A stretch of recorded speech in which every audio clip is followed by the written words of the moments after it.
Hi everyone, welcome to the Derrick Indaba with Derrick and myself. Hi bro, how are you? I'm good, Ahmed, man. It's been a while. I'm happy to be back on the show. Yeah, always like to have you on. Nice to see you. Want to hear your thoughts now. Let's start with the Watford game. So really important win for us. It looks closer than it was with the scoreline 3-2. I thought we were quite comfortable, but yeah, three good goals. Your thoughts on the game? Listen, man. Before we started the game, against Watford, I was really worried because I thought this Watford team they drew against Manchester United at home. They're fighting for relegation. They're fighting for their lives. I was a bit worried. I was worried that Arsenal wouldn't be able to carry their form through to Watford. But yeah, as you know, we won the game 3-2. Like the scoreline didn't actually say what it meant, but yeah, a comfortable afternoon's work for the Gunners. Yeah, three really good goals. Which one was your favorite? Listen, the pick of the lot, for me, I think it's Saka's one. I think Saka's one. A lot of people say it's the Odegaard one because of the runs he made and the type of finish and the flick especially. But for me, it was the Saka one. Just the understanding between Lacazette and Saka. Saka giving it to Laka laying it off around the corner, and Saka hitting that one within the right hand top corner. The Gabi one was also very nice. It would do Gabriel a world of confidence to get that goal back. Also a nice curver. But for me, the pick of the lot is the Saka one. And for you? I think the Saka one as well. You know, what a finish. Nice back heel from Lacazette. But all three were amazing, as you said. You know, what's really good to see is that we're looking a lot better going forward, creating chances. Remember back in January, we were talking about the lack of goals. We scored one goal in the whole of January. We were looking like we were struggling to create chances, you know. So, but now you saw against Brentford, create a lot of chances against them. Should have scored more goals there. Same thing against Watford. We're looking a lot better going forwards now. You know, the team play is a lot better. All three goals are really nice team goals. So yeah, let's hope that continues. We won 4 in a row now. So we're in a really good position. Do you remember the time we wanted to sell, or what we were busy selling Aubameyang? It was the January transfer window. We were worried about who's going to come in, who's going to score the goals. We had the show. We spoke about it, and I told you I'm pretty confident that the boys have enough goals within them to share it around with Smith Rowe, Saka, Martinelli, Pepe, maybe Odegaard chipping in with you, and maybe Laka. So I was never worried about Arsenal scoring the goals eventually and getting in that number 9 striker. That would be a nice addition, to have a top striker up there because we lost Aubameyang. We saw what he went on to achieve at Barcelona for this couple of 2 months that he's been there. He's having a field day there. But I do feel that, even if we have the squad as it is now, I think for now even we don't need to buy a striker in January. Yeah, it's worked out well. You know, we're all a little bit worried. You know, Lacazette wasn't scoring. We're going through a hard January. But in general, this season, as you said, the goals have been shared out well between our players. You know, Saka's been scoring, Odegaard as well, Smith Rowe, Martinelli. So it's really good that, you know, we're sharing out the goals. And Lacazette, you know, he's not scoring, but he's playing really well. As always, really great work rate. And we've seen him linking up the play, getting assists. So, yeah, let's hope this continues. As I was saying, 4 wins in a row. So yeah, before we look at the Leicester game, let's talk a little bit about some of our other games from last weekend. So the Manchester derby, Man City beating Man United comfortably. Great result for us, 4-1 to City. Your thoughts on that one? Yeah, I already knew that Manchester United is going to lose. I already knew that West Ham was going to lose against Liverpool.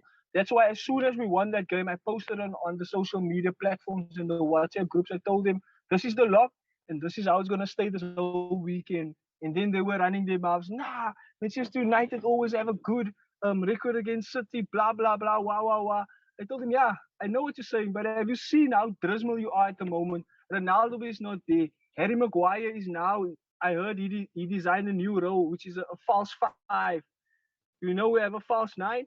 So he's a false 5. He's a false defender. So, so, so I'm not sure. Listen, man, there in Manchester United's camp, I knew there was a lot of trouble there before they went into the game. I knew City were going to smash them. I just didn't know by how much.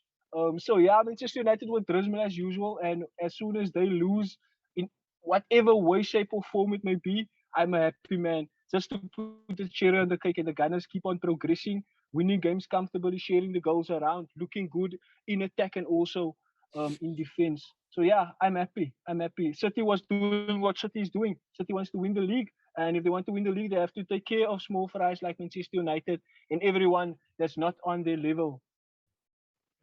Yeah, and then also West Ham lost against Liverpool. You see that one? Yeah, yeah, that was evident. That was evident. I never gave Liverpool or West Ham a chance. I know a lot of people rate West Ham, and also we have to acknowledge what West Ham has been doing this whole season. I acknowledge what David Moyes, West Ham, Bowen, Fornals, and the whole crew has been doing. I respect what West Ham has been doing, but I knew against Liverpool they're gonna fail. I knew this was our chance. Listen, Army, this was our chance against Watford to stake our claim in the top four and stay there without now dropping points. I knew this was going to be the time we're going to overtake them and we're going to stay there.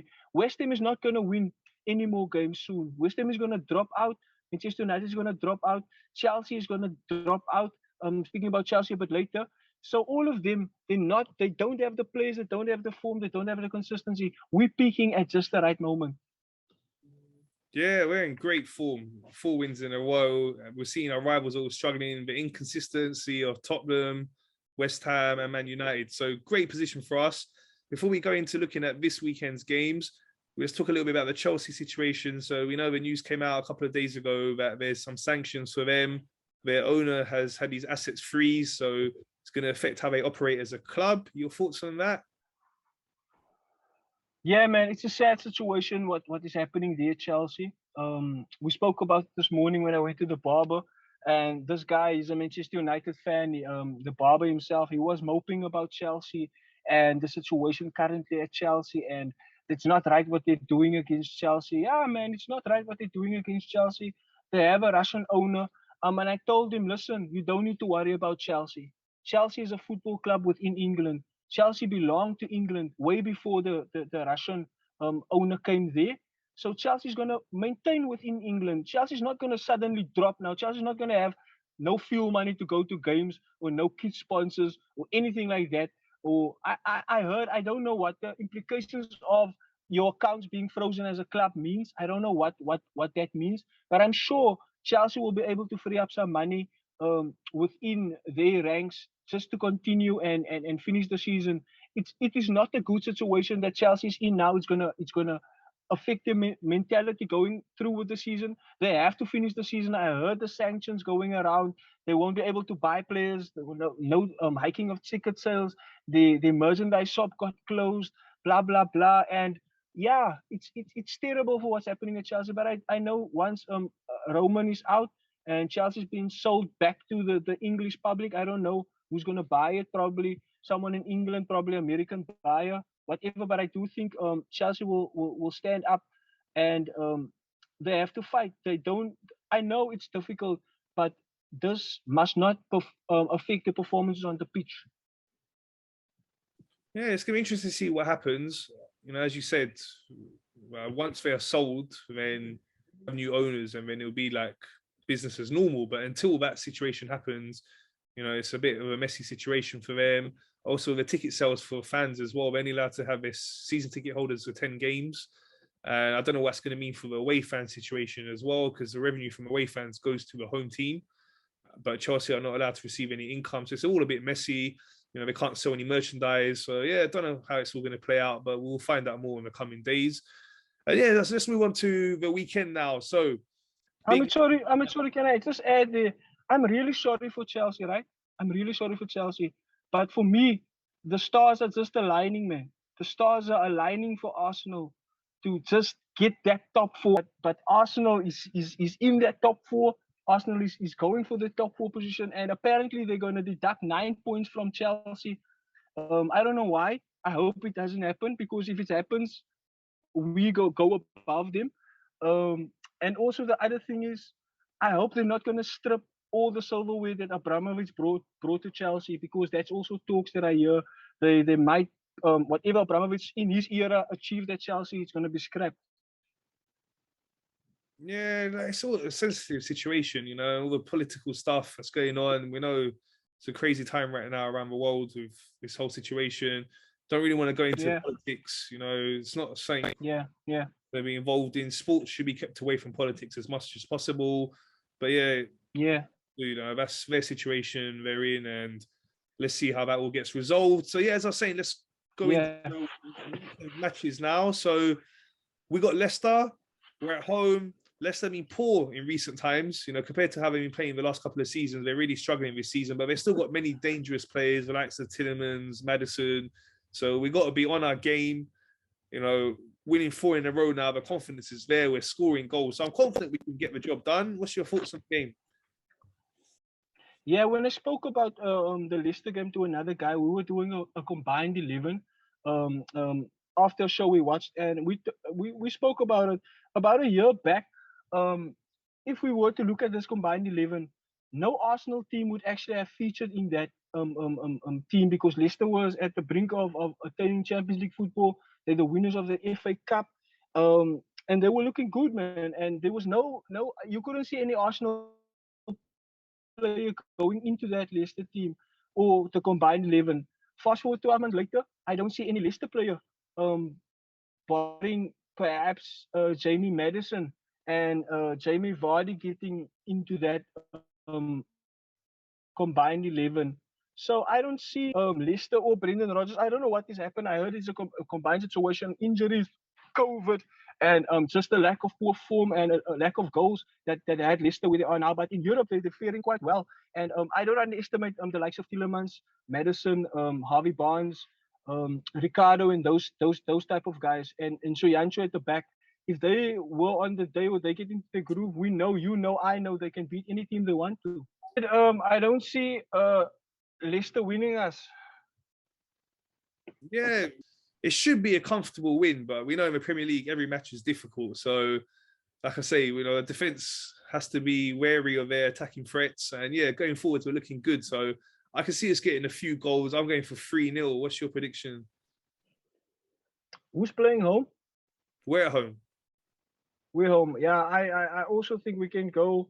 I'm gonna make it 3-1 because I do think that Leicester will be able to pull one back, because if you looked at the news during the week, Ramsdale has been ramping out his mouth about one player he doesn't want to play against, and that's Jamie Vardy. I don't know if it's a psychological game.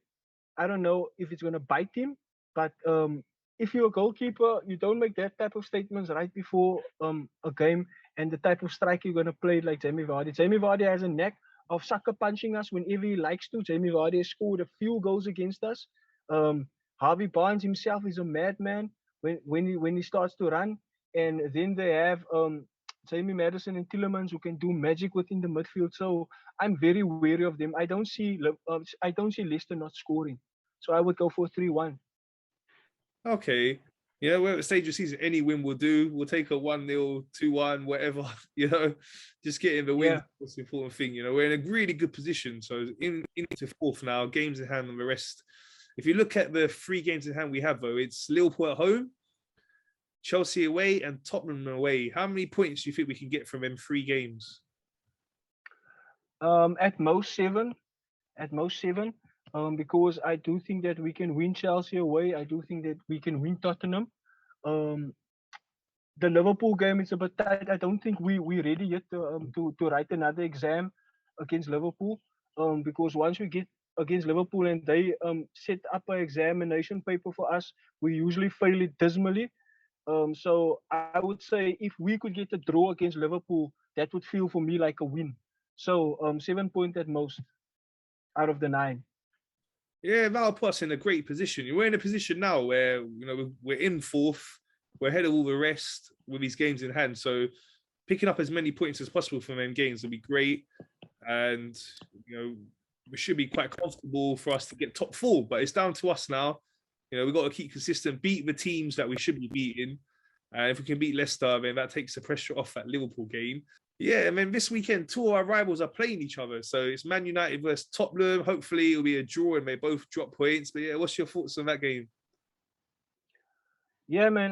The way Liverpool are Tottenham are playing at the moment, and the way United are playing at the moment, both of them are terrible. They are inconsistent. I won't say as much out of form.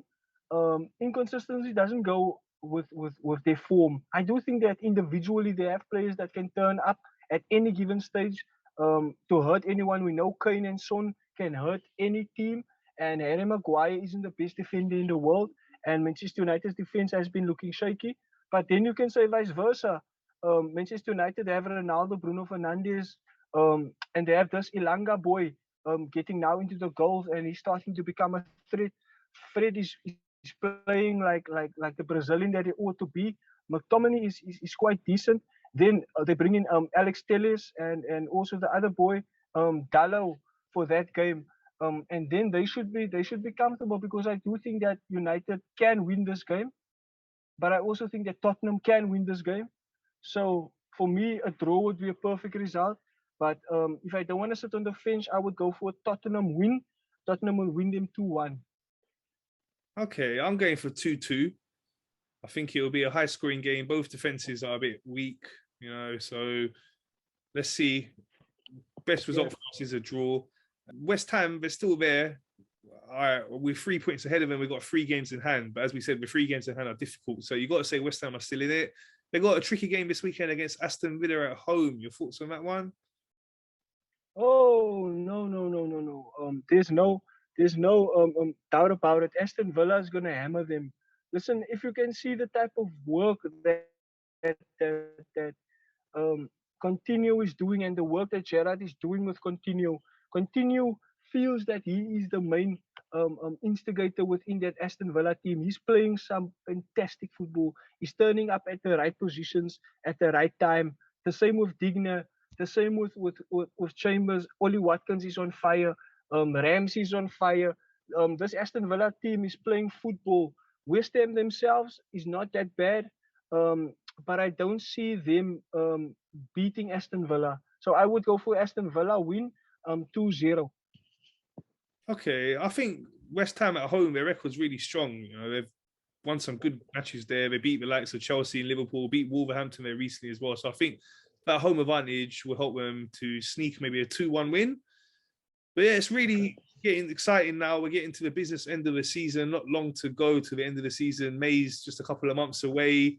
It's really important we keep winning. And yeah, hopefully our rivals keep dropping points. And looking forward to how it all plays out. Exciting times for us. Hopefully we hear that Champions League music again here next season.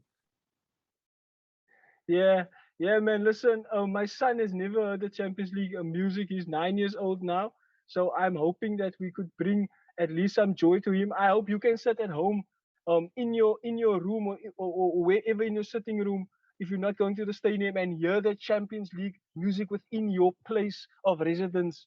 What an awesome feeling! But I know you would rather be on the pitch for that first Champions League game. Yeah, I can't wait. It's been a while, it feels like so long since we've been in the Champions League now. So I hope this is the season that we get there, and yeah, look forward to next season. Hopefully continuing to progress. Hopefully we can start challenging to win the Premier League and compete in the Champions League regularly. It's looking good. I've got to give it to Arteta. We're playing a lot better. He's made our defense a lot stronger. And, going forward as well, we're looking like we're playing much better as a team, creating more chances. So let's keep this going. And yeah, that's all from us. Thank you, Fan Derrick. It's a pleasure, man. Thank you for having me on the show. And I hope that when we speak in the week again, we can speak on another great result for Arsenal. Yeah, let's hope so. Thank you everyone for watching. Please remember to subscribe, like, and share.